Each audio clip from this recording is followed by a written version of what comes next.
Hey everyone, welcome back. In today's video, we'll show you how to extend video duration in CapCut. First, open CapCut and tap New Project. Select your video clip from your device's storage and click the Add button at the bottom right of the screen.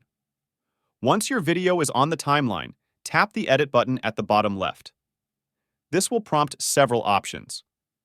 Choose the Speed option and select the speed type to Normal. To extend the duration, drag the speed slider to the left. The slower the speed, the longer the video. If your video has audio, you will need to adjust it separately. When you're happy with the duration, tap the check mark to confirm. Then, export your video with the new length. And that's it. You have successfully extended your video duration. If you found this video helpful, don't forget to like, subscribe, and hit the bell icon.